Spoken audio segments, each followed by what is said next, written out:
Campaigning picks up for Haryana and Maharashtra Assembly elections ahead of 21st October voting. Prime Minister Narendra Modi to address the poll rallies in both the states, while the Congress leader Rahul Gandhi will campaign in Haryana. The BSP chief Mayawati to also hold rallies in Haryana. President Ramnath Kovind to be accorded the ceremonial reception in Manila today. During his 5-day visit to the Philippines, the President Kovind to also hold talks with the Philippines President. The two countries to ink several pacts in various fields. External Affairs Ministry says an agreement has been reached with Pakistan on all other issues related to the Kartarpur Sahib corridor except the matter of service fee. Says Pakistan insists on levying a fee on all the pilgrims, and India has urged Islamabad to not do so in the interest of the devotees. Union Finance Minister Nirmala Sitharaman expresses hope for an agreement soon between India and the US on trade issues. Talking to the media during her visit to the US, the minister says that the negotiations are going on to intensify and the fee issues on which there could be differences are being sorted out.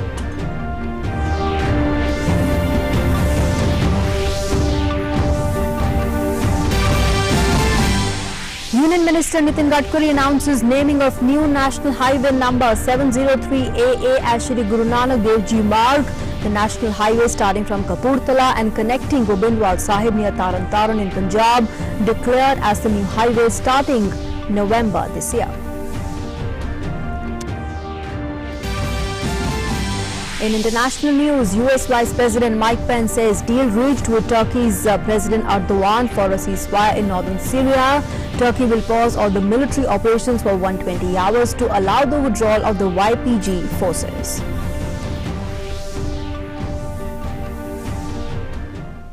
And first up, the breaking news coming in. Senior NCP leader Praful Patel has appeared before the Enforcement Directorate at its Mumbai office after being summoned by the agency over an alleged land deal with Daud's close aide Iqbal Mirchi. Let's go across now to our correspondent Yogesh Sheetal. Yogesh, so the NCP leader Praful Patel has arrived before the Enforcement Directorate office, and of course questioning will begin with him in this case. Any information that you're picking up as to the line of questioning, and how long will this questioning continue for? See, as far as questioning are concerned, let me confirm you that it will take much time today, and it may take many hours, because there are a number of questions, because this is not only related to illegal properties and illegal dealings, but also it is related to underworld. As we know, it is indirectly related to underworld. That's why it is expected that it will take, it may take long hours for Praful Patel to face the questions of Enforcement Directorate. As far as the entire issues are concerned, we know the issues are very sensitive, and since it is election time in Maharashtra, there are many statements that have been issued by different leaders and also different parties, and there's a different kind of pressure that is mounted on NCP, because there are some questions that were not satisfactory answered by the leaders. So that is one of the reasons we expect it may take some more time for Praful Patel to answer, and this is the first summon in this case, and it remains to be seen that after questioning, so what's coming out, and what are the facts that ED is searching for, because this is a long investigation in Iqbal Mirchi case, and since the property is related to him and he's allegedly the right hand of Dawood Ibrahim, so it will definitely it remains to be seen that what happens later in the day. Yeah, Nancy. Okay. All right, Yogesh, thanks for those inputs for now. We'll of course keep coming back to you for more inputs on this developing story of Praful Patel, who's arrived at the Enforcement Directorate's office, and of course his for his questioning there after he was summoned by the agency over an alleged land deal with Iqbal Mirchi. And moving on now to news related to elections, as Maharashtra and Haryana are inching closer to polling day, the campaigning in both the states have gained momentum, with the senior leaders from all the parties leaving no stone unturned to woo the voters. Prime Minister Narendra Modi will address a public rally in Haryana's Gohana, and later in the evening he will address a rally in Mumbai.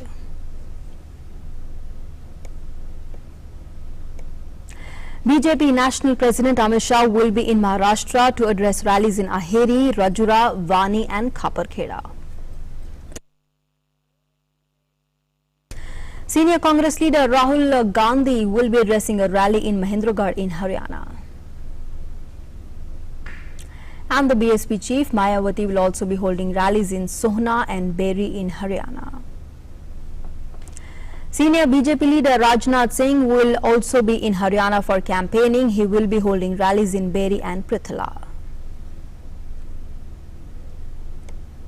President Ramnath Kovind will be accorded ceremonial reception in Manila today.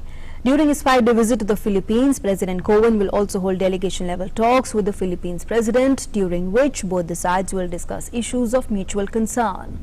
The two leaders are also set to witness the signing of bilateral agreements.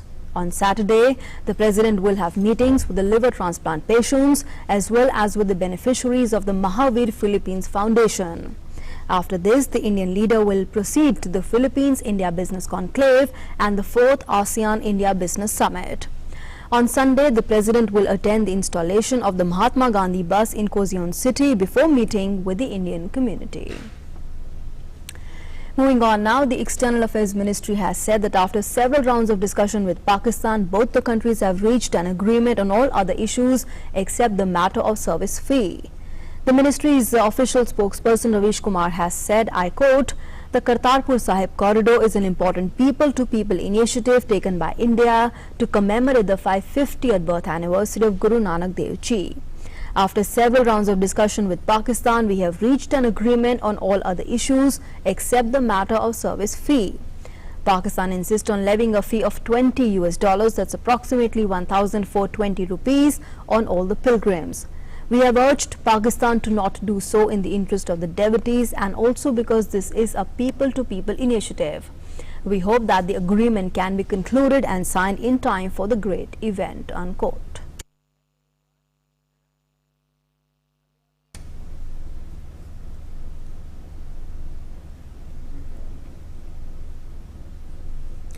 Union Finance Minister Nirmala Sitharaman has expressed hope for an agreement soon between India and the US on trade issues.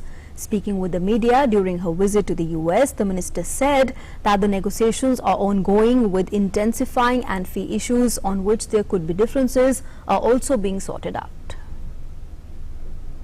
I hope that the negotiations will get concluded soon. I know the intensity with which the negotiations are going on. And the few issues on which there could be some differences are being sorted out. I hope there will be an agreement sooner. And the minister also asserted that India remains among the fastest growing economies of the world and efforts are being made to make it grow even faster. IMF reduces the growth for all the global economies.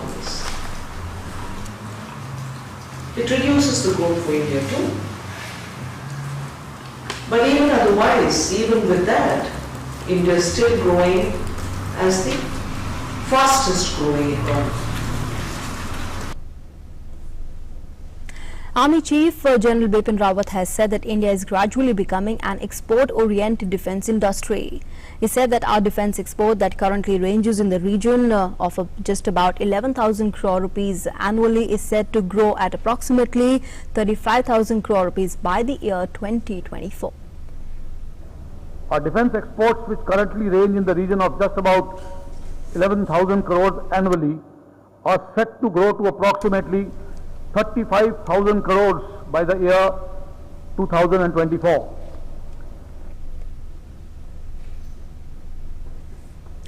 Union Road Transport and Highways Minister Nitin Gadkari has announced the naming of new national highway number 703AA as Shri Guru Nanak Dev Ji Marg. The road starting from Kapurthala connecting Govindwal Sahib and terminating near Taran Taran in Punjab has been declared as the new national highway. The naming would be effective from next month. The decision has been taken to mark the 550th birth anniversary of Shri Guru Nanak Dev. A Delhi court on Thursday sent former Finance Minister P. Chidambaram for custodial interrogation by the Enforcement Directorate till 24th of this month in the INX Media money laundering case. Special Judge Ajay Kumar Kuhar allowed the Enforcement Directorate to interrogate Chidambaram and also granted him permission to have home-cooked food, Western toilet, medicines in the Enforcement Directorate custody. The probe agency has sought 14-day custodial interrogation of the 74-year-old senior Congress leader. The court has also extended the judicial custody of Chidambaram till the same date in the INX Media corruption case lodged by the CBI.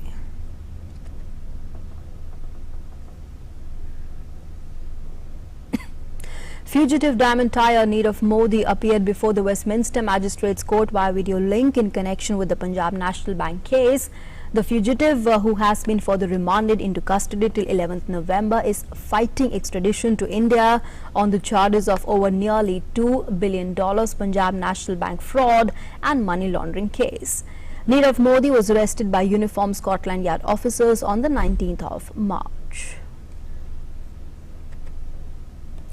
Karnataka has topped the first ever innovation ranking of states, followed by Tamil Nadu and Maharashtra. Bihar, Jharkhand and Chhattisgarh are at the bottom of the list brought out by the national think tank Niti Aayog on Thursday. The India Innovation Index has been developed on the lines of Global Innovation Index. It looks into the innovation ecosystem of Indian states and the union territories to help governments design policies to drive innovation across the regions. Niti Aayog has launched its first Innovation Index. The index attempts to create an extensive framework for the continual evaluation of innovation environment of 29 states and 7 union territories. Karnataka, Tamil Nadu, Maharashtra, Telangana and Haryana have been ranked as top 5 states in innovation in Niti Aayog's first Innovation Index released on Thursday. Chhattisgarh, Bihar and Jharkhand are at the bottom of the index among states. Among northeastern states, Sikkim, Himachal Pradesh and Uttarakhand have topped the index, while Delhi, Chandigarh and Goa have topped the list among union territories in the country. The index has been developed on the lines of the Global Innovation Index. You've got a set of enablers and a set of performance indicators. At the moment, I think there are 6 enablers and 2 performance indicators. I'm hoping that we'll shift gradually to more and more performance-based evaluation and outcome-based evaluation, and our innovation index will get based even on that, because that then again becomes, a much better competitive rank, and that will attract the investors also. So one, clusters to attract to really set in motion clusters, 2, get the synergies between different stakeholders, and 3, shift to competitive good governance even in this form. And I think that's the role that these indices can play.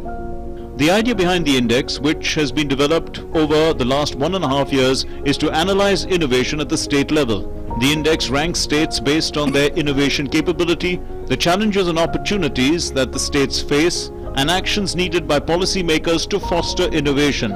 All these practices we put out regularly, and all of the other districts have been requested to learn from these best practices and take them forward for implementation in the own area. So imagine about 115 districts, their best innovations, all the district collectors competing, getting ranked, their innovations, each one of them learning from each other, innovating further, implementing in his own district.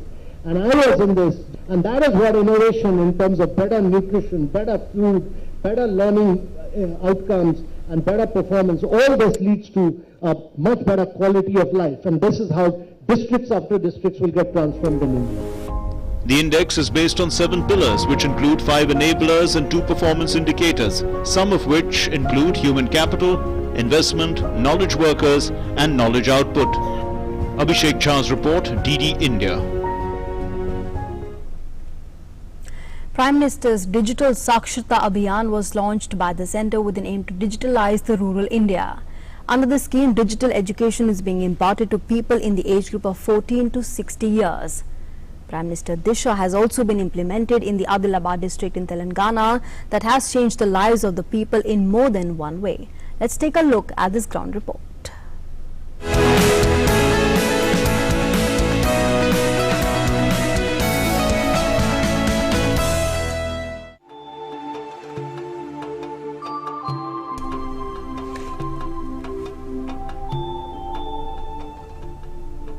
PM Digital Saksharta Abhiyan is turning out to be of great help for the people of Adilabad district in Telangana. A 20-day training program disseminating information about various dimensions of digitalization was conducted, and amongst various things, it covered information about the use of internet and using smartphones for making day-to-day bank transactions. Certificates are distributed to those who qualify the online exam. Shivani, a resident of Adilabad, shares that training she received under this campaign has made her life much easier. Now sitting in the comfort of her home, she is able to complete a lot of tasks with ease. मेरे घर के पूरे current bill हो, water bill हो, पूरे school के, मैं घर बैठे ओनली स्मार्टफोन से मैं इस डिजिटल योजना के द्वारा पूरा घर बैठे में ये पूरा लाभ उठा रही हूँ पीएम की योजना की वजह से. PM Digital Saksharta Abhiyan has changed the lives of people of Adilabad district in Telangana. Nowadays, internets are more useful to us. Whatever we have go, where have to we are using all internets. Example, we are booking tickets, bus tickets. PM Disha has been a boon for people living in rural areas and has helped them become more independent. Bureau Report, DD News.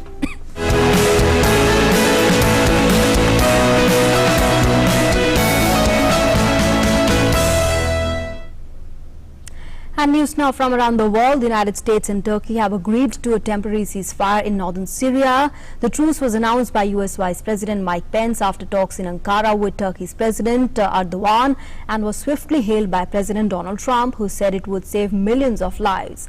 9 days into Turkey's invasion of northern Syria, Ankara agreed to pause the military operations for 120 hours, while the US facilitates the withdrawal of the Kurdish-led Syrian Democratic Forces from a 20-mile safe zone along the border. US Vice President Mike Pence said once the Kurdish fighters, which Turkey views as terrorists, are removed from the area, Ankara will implement a permanent ceasefire. Almost immediately after Pence spoke, Turkish Foreign Minister pushed back on how Pence framed the agreement, telling reporters it was a pause in Turkey's operations but not a ceasefire, because a ceasefire takes place between two legitimate parties and the operation was aimed at removing terrorist elements from the region. Syrian President Bashar al-Assad held talks with the Iraqi National Security Advisor Falah al-Fayyad in Damascus yesterday. The Syrian state media quoted Assad as saying his country will respond to a Turkish aggression on any part of its territory with all the legitimate means available. The comments come after an agreement between Damascus and the Kurdish-led Syrian Democratic Forces to fend off an assault launched by Turkey on northeastern Syria.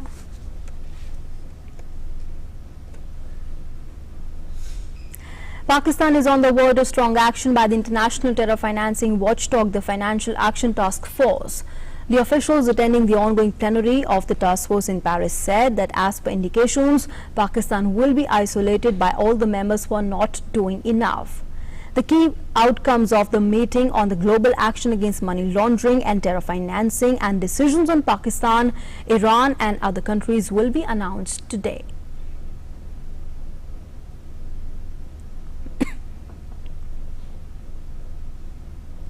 Sri Lankan Prime Minister Ranil Wickremesinghe thanked the Indian government and Prime Minister Narendra Modi for aiding the Jaffna International Airport project. The airport began its international operations yesterday with the arrival of an Alliance air flight from Chennai. The airport was inaugurated by Sri Lankan President Maithripala Sirisena. At the inauguration, the Sri Lankan Prime Minister Ranil Wickremesinghe lauded the efforts of the Indian Ministries of External Affairs and Civil Aviation and said that there is tremendous potential for collaboration in the region. He added that efforts are being made to start services between Jaffna and Colombo. External Affairs Minister Dr. S. Jaishankar extended his best wishes via a tweet. Regular commercial flights between Chennai and Jaffna are scheduled to commence from next month. India assisted in the upgrade of the Jaffna airport that was earlier used as a military airport and domestic flights. Flights from India were discontinued in early 70s following the war against the LTTE. And news now on Brexit. Finally, a deal has been struck between the UK and the European Union ahead of the Brexit deadline on the 31st of this month. As per the deal, the whole of the UK will leave the European Union Customs Union. This means that the UK will be able to strike trade deals with other countries in the future. There will be a legal customs border between Great Britain and the Republic of Ireland, which stays in the European Union, with the goods being checked at the points of entry in Northern Ireland.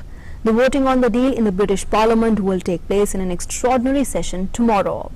And following the deal, the British Prime Minister Boris Johnson expressed confidence that MPs will back the Brexit deal despite the Democratic Unionist Party of Northern Ireland's opposition to it. The DUP is against concessions he made to European Union on the customs checks at the points of entry into Northern Ireland.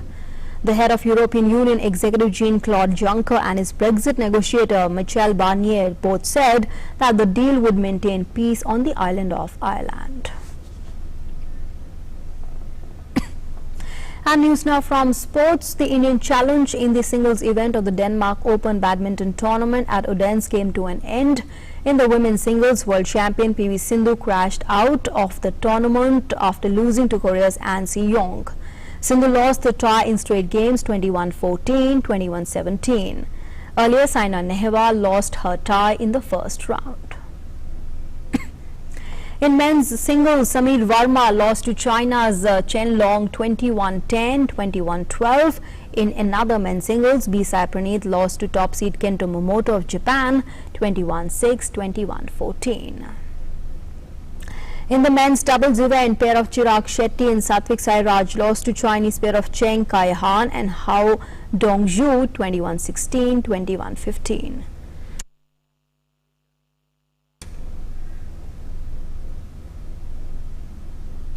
A 6-day special coaching camp for under-17 boys and girls in the discipline of badminton, table tennis, boxing, yoga and hockey commenced at the Indo Sports Stadium at Jammu.